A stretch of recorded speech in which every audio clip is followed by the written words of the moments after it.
Today we are out at the Everyday Man Smart Home.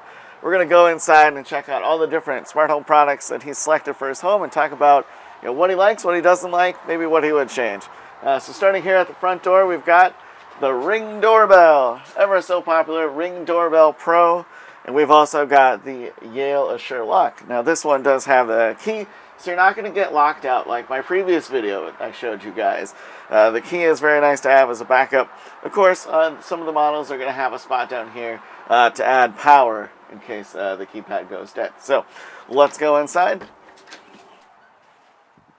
So here at the front door, we've got the Yale lock. This is actually powered by August. So there's a little module there, and it's going to communicate with the plug that's behind you, and that's how it will communicate with the system.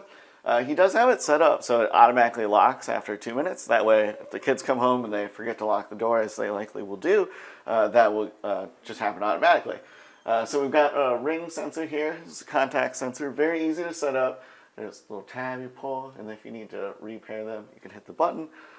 So he's got his ring panel here as well for the security system. Come in, hit your code, very easy to use, and it works with the rest of the products as well. Here we have the ecobee Premium, which is the newest edition of the smart thermostat. Currently it's set to 76. This is unacceptable. It should be 72 or less in my world, but great system here. It does have both Siri and Alexa built in. The big plus for me, and what I hear a lot of people talk about that they like about ecobee, is using those additional sensors. And so he's got 5 different sensors throughout his house. Even though it's a single zone system, you're still able to balance based on occupancy in the different rooms. And so you can go around and like shut some vents off if needed. That way you get a nice uniform temperature, and you're going to save money as well. So we do have some smart switches in the house. These are actually the TP-Link. Very clicky, very clicky. Like a mouse click. Some people love it, some people aren't a fan, but it's a very nice, affordable option. It does work over Wi-Fi, and as you can see here, it does blend in well with other switches. So we've got a dial here, and then we've got a regular switch. And over on this side, we've got a situation with 2 regular switches as well as a paddle switch. Now, of course, you could switch this out for all Decora style switches, a paddle that would match, but you don't necessarily have to. And so it's fun that you can add smart switches in areas where it makes sense. And sometimes with hallways and other areas like closets, you don't necessarily need that. And so mixing and matching is a way to do it in a more affordable fashion. And right here we've got our security dog. So tell me about your smart home journey. My smart home journey has been kind of what I started off with, right, as a smart home speaker. I started with Google Home first, and I kind of been in the ecosystem ever since. Probably when they first came out.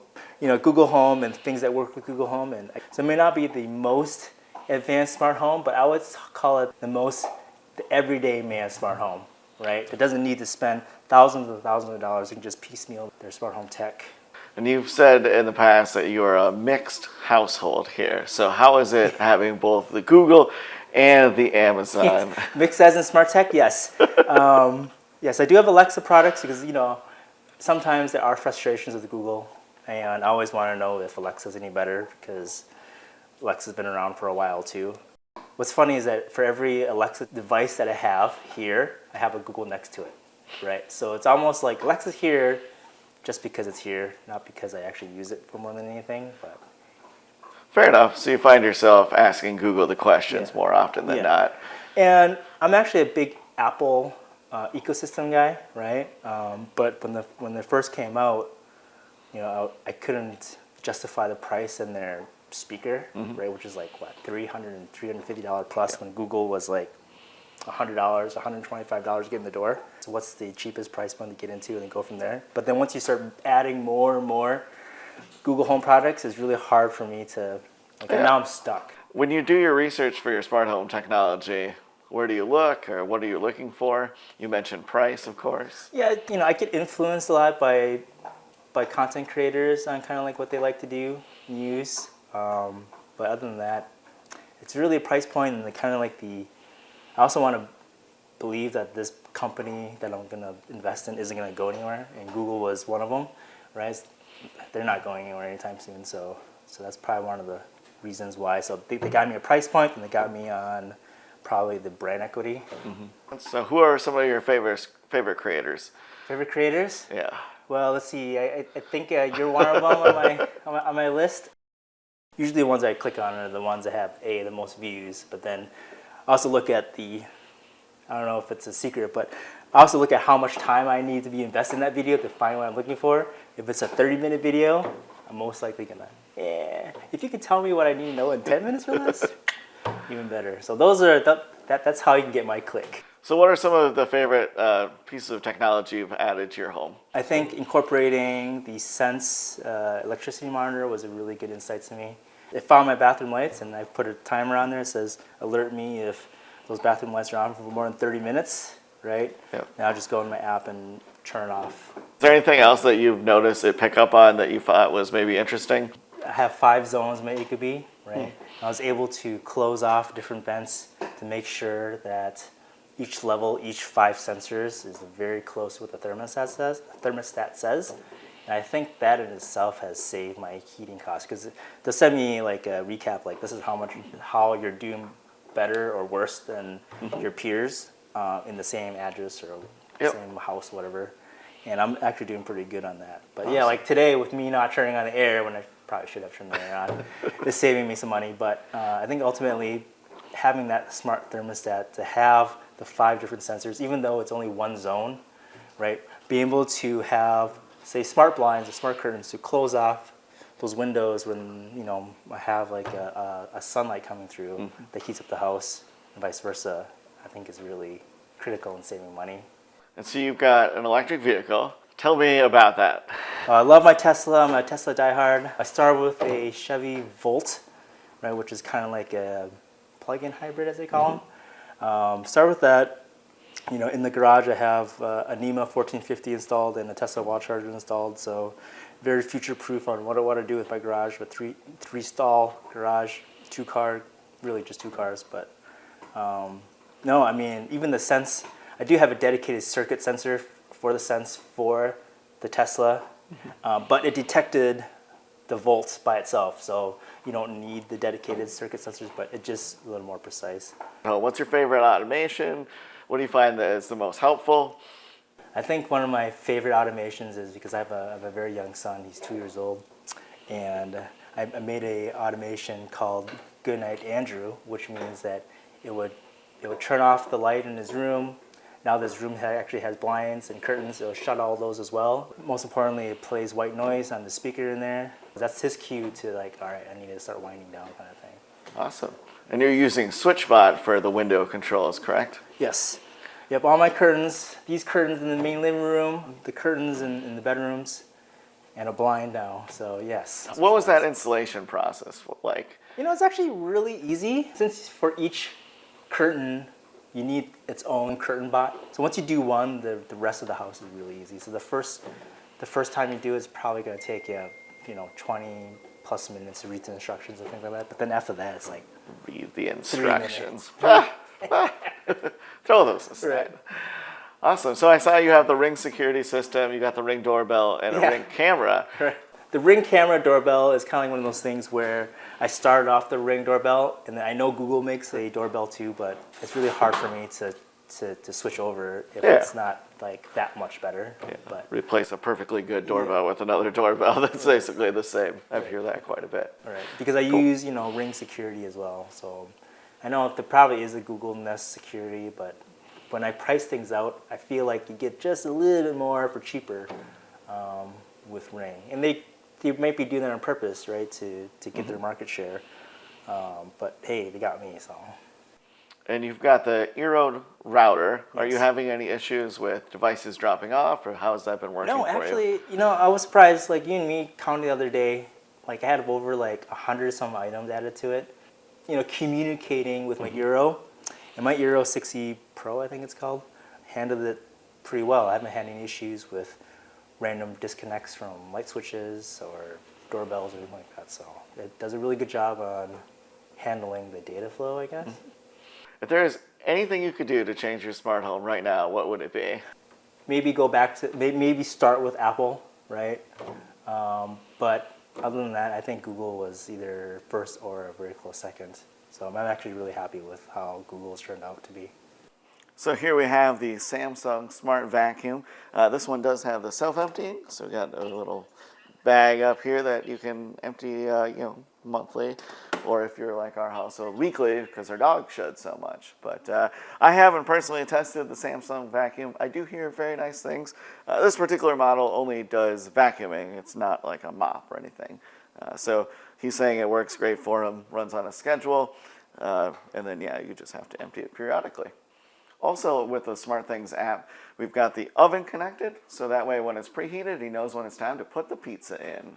Here in his bedrooms, he's got the SwitchBot blind control as well as the curtain control. What's awesome about this is you can control it through the app by just touching it manually. You can use a switch, or you can control it by voice. Check this out.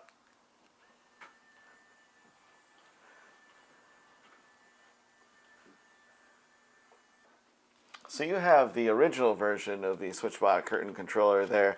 Here we've got the new version. What can you tell us about the differences?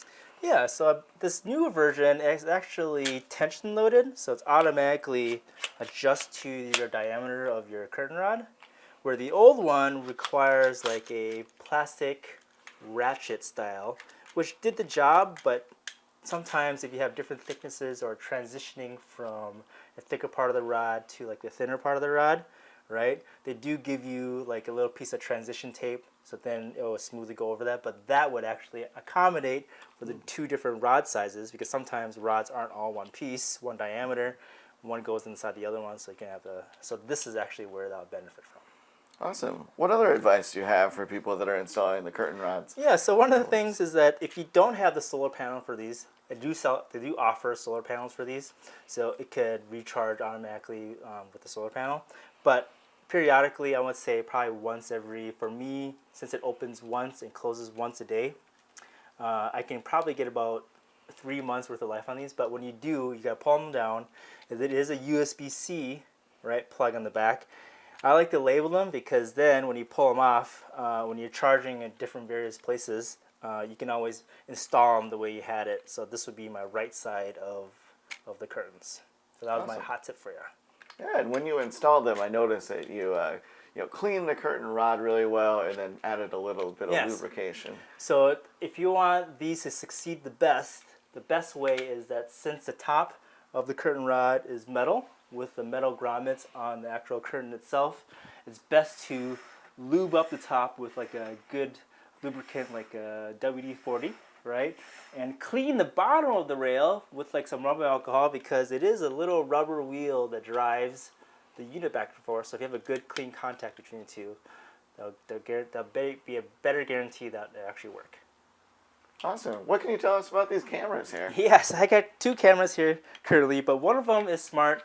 One of them is a closed circuit, but the smart one is called the Nanit. What's great about the Nanit is that if you do subscribe to them, it does help you track and record moments of your kid's life, like, oh, now they're 6 months old, and here's a highlight of them tossing and turning in their bed, and things like that. But if you let the subscription lapse, you can just use it as a regular Wi-Fi camera, which is great, because then if I'm traveling away on business, right, and I want to check on my son sleeping, I can easily pull up the app and see him, snugger than a bug in a rug, right? But the other one, closed, is a closed circuit, which is only to this house. I think it's encrypted Wi-Fi based, but. So when you purchased this home, there was a feeder installed already. They did have conduit that was running from the back to the front, and so, like a good person, he went ahead and hid the cables inside.